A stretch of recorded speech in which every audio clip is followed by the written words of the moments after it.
Will Tavares struck his second century in only his third LV County Championship appearance, as he and Alex Gidman, who also reached three figures comfortably, batted out the majority of the final day to ensure that their Gloucestershire side drew with Essex in Bristol. Essex declared on their overnight total of 305 for 8, and that gave them a first innings lead of 171. They then made a terrific start with the ball, as David Masters had Chris Dent caught behind for 6, before Timal Mills bowled the out-of-form Michael Klinger for 7 to leave the home side right up against it on 18 for 2 after just 8 overs.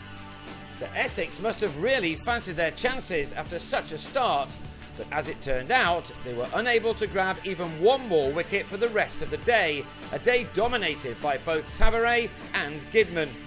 Gidman has of course been in this kind of situation before in his long career, but Tavares was again a revelation. He opened up his career with his county by scoring 139 in his very first championship innings at this same ground against Hampshire, but now he was having to go again with his side in desperate trouble. On the plus side for both him and Gidman was that the pitch was playing well, and none of the Essex attack were given too much assistance from it. This pair still had to work hard for their runs, and by lunch they'd taken the total to 77 for 2, still 94 runs away from making their visitors bat a second time. After the break, the 24-year-old Tavares, nephew of the former England batsman Chris, had reached his 50. It was a splendid knock under pressure, and one which was easing the situation a tad for his team. Tavares got to his half-century off 87 balls, from which he'd struck 6 fours. He kept going and had moved on to 58 before Gidman also registered his half-century. After a watchful start, he'd played some delightful shots, striking 8 fours in his 50, which had occupied 107 deliveries. By this time, he and his young partner had added 117 runs for the third wicket to reduce the arrears to just 36. Essex would have been really disappointed that they couldn't call on Masters for much of the afternoon.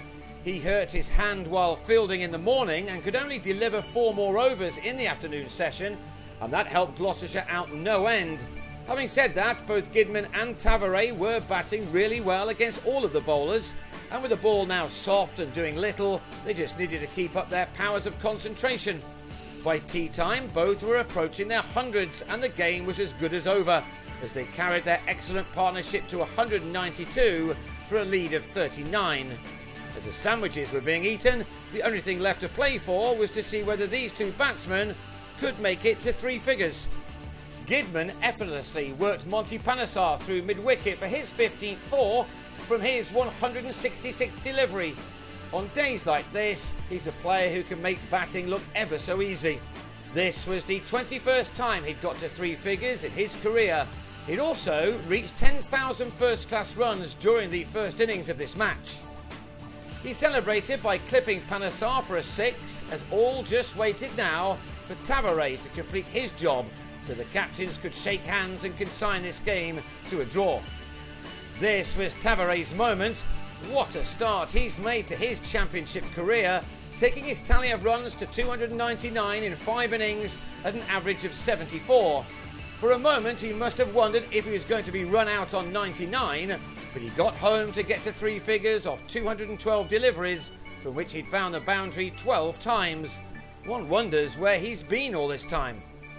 At the end of the over, the game was done with, Gloucestershire doing really well to finish on 251 for 2 after their very shaky start. Tavares made exactly 100, while Gidman finished on 119. Essex took 11 points from the game to Gloucestershire's 7. Essex now return home to take on Leicestershire, while Gloucestershire missed the next round of games.